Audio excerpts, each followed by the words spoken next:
Hello, my name is Herman, and I've always been struck by how the most important, impactful, tsunami-like changes to our culture and our society always come from those things that we least think are going to have that impact.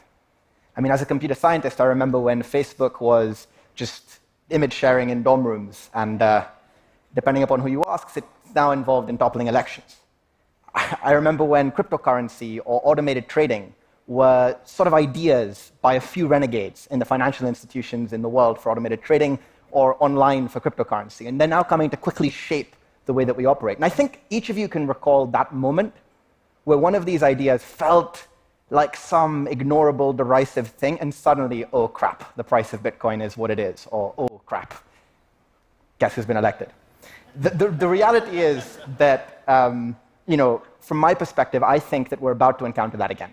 And I think one of the biggest, most impactful changes to the way we live our lives, to the ways we're educated, probably even to how we end up making an income, is about to come not from AI, not from space travel or biotech. These are all very important future inventions. But in the next 5 years, I think it's going to come from video games. So that's a bold claim, okay? I see some skeptical faces in the audience.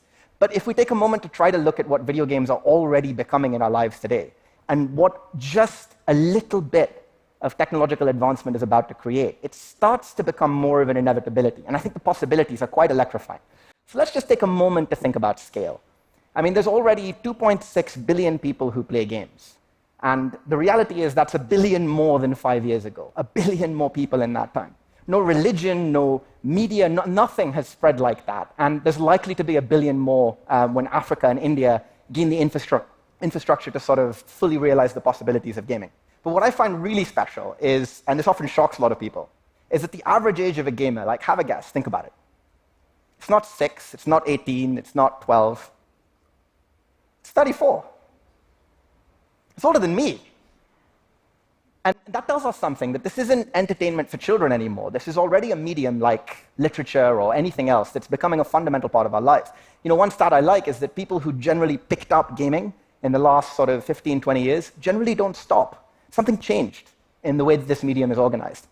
And more than that, it's not just play anymore, right? You've heard some examples today, but people are earning an income playing games, and not in the obvious ways. Yes, there's esports, there's prizes, there's the opportunity to make money in a competitive way, but there's also people earning incomes modding games, building content in them, doing art in them. I mean, there's something at scale akin to the Florentine Renaissance happening on your kid's iPhone in your living room, and it's being ignored. Now, what's even more exciting for me is what's about to happen.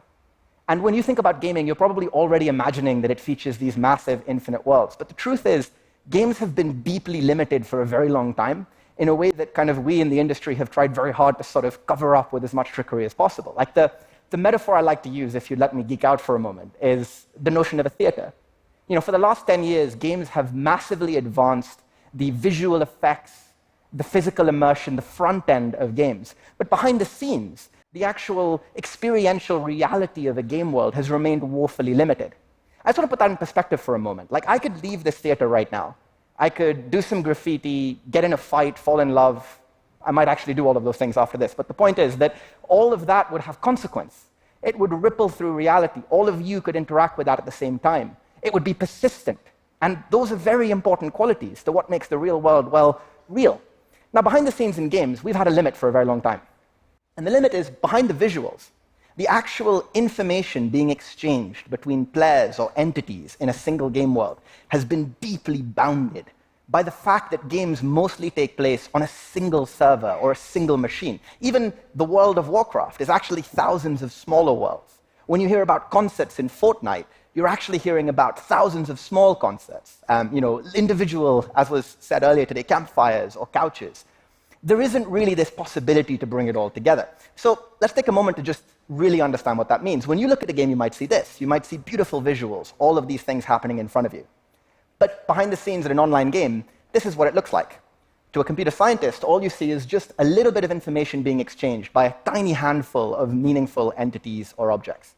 Now, you might be thinking, hey, I've played in an infinite world. Well, it's more that you've played on a treadmill. And as you've been walking through that world, we've been cleverly causing the parts of it that you're not in to vanish and the parts of it in front of you to appear. A good trick, but not the basis for the revolution that I promised you in the beginning of this talk. But the reality is, for those of you that are passionate gamers and might be excited by this, and for those of you that are afraid and may not be, that all of that is about to change. And it's going to change because finally the technology is in place to go well beyond the limits that we've previously seen. Now, I've dedicated my career to this. I know there are many others working on the problem. I'd hardly take credit for it myself, but we're at the point now where we can finally do this impossible hard thing of weaving together thousands of disparate machines into single simulations that are convenient enough to not be one-offs, but to be buildable by anybody, and to be at the point where we can start to experience those things that we can't yet fathom. So let's just take a moment to visualize that, right? I mean, I'm talking about not individual little simulations, but a massive possibility of huge networks of interaction, massive global events that can happen inside that, things that even in the real world become challenging to produce at that kind of scale.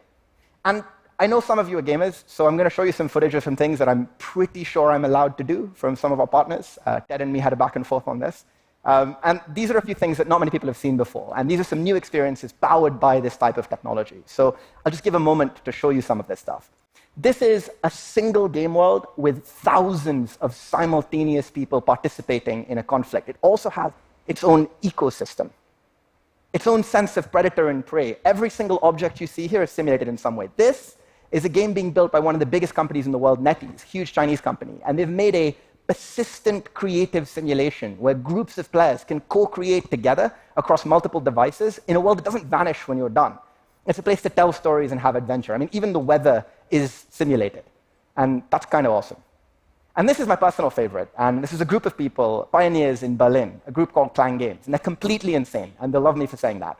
And they found a way to model basically an entire planet. So they're going to have a simulation with millions of non-player characters and players engaging. They actually grabbed Lawrence Lessig to help understand the political ramifications of the world that they're creating. I mean, this is the sort of astounding set of experiences well beyond what we might have imagined that are now going to be possible. And that's just the first step in this technology. So if we step beyond that, what happens? Well, computer science tends to be all exponential once we crack the really hard problems. And I'm pretty sure that very soon we're going to be in a place where we can make this type of computational power look like nothing. And when that happens, the opportunities, it's worth taking a moment to try to imagine what I'm talking about here. Like, I'm talking about hundreds of thousands or millions of people being able to co-inhabit the same space. The last time any of us as a species had the opportunity to build something together, do something together with that many people was in antiquity. And the circumstances were less than optimal, shall we say. Mostly conflicts or building pyramids. Not necessarily the best thing for us to be spending our time doing. But if you bring together that many people, the kind of shared experience that can create, I mean, I think it exercises a social muscle in us that we've lost and forgotten. But going even beyond that, I want to take a moment to think about what it means for relationships, for identity. Like, if we can give each other worlds, experiences at scale, where we can spend a meaningful amount of our time, we can change what it means to be an individual. We can go beyond a single identity to a diverse set of personal identities. The gender, the race, the personality traits you were born with might be something you want to experiment differently with. You might be someone that wants to be more than one person. I mean, we all are inside multiple people. We really get the opportunity to flex that. It's also about empathy. I mean, I have a grandmother who I have literally nothing in common with. I love her to bits, but every story she has begins in 1940 and ends sometime in 1950. And every story I have is like 50 years later. But if we could co-inhabit, co-experience things together that, undiminished by physical frailty or by lack of context, create opportunities together, that changes things, that bonds people in different ways. You know, I'm struck by how social media has amplified our many differences and really made us more who we are in the presence of other people. I think games could really start to create an opportunity for us to empathize again, to have shared adversity, shared opportunity. I mean, statistically, at this moment in time, there are people who are on the opposite sides of a conflict who've been match-made together into a game and don't even know it. I mean, that's an incredible opportunity to change the way we look at things. Now, finally, for those of you that perhaps are more cynical about all of this, right, who maybe don't think that virtual worlds and games are your cup of tea, there's a reality you have to accept, and that is that the economic impact of what I'm talking about will be profound. Right now, thousands of people have full-time jobs in gaming. Soon it will be millions of people. Wherever there's a mobile phone, there will be a job.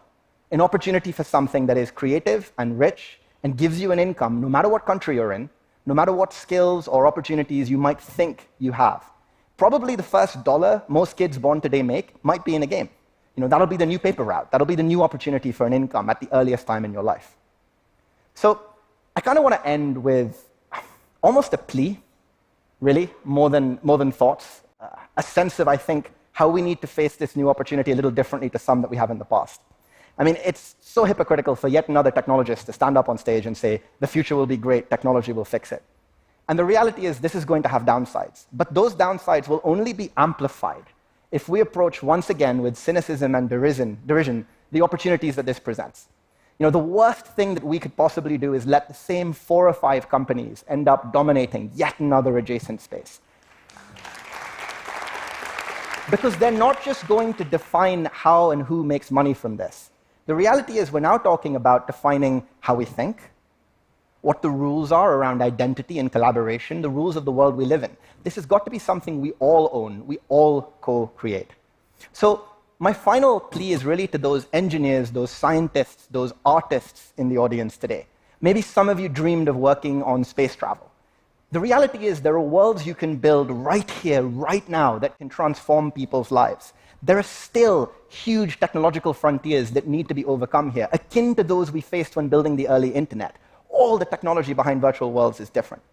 So my plea to you is this: let's engage. Let's all engage. Let's actually try to make this something that we shape in a positive way, rather than once again have be done to us. Thank you.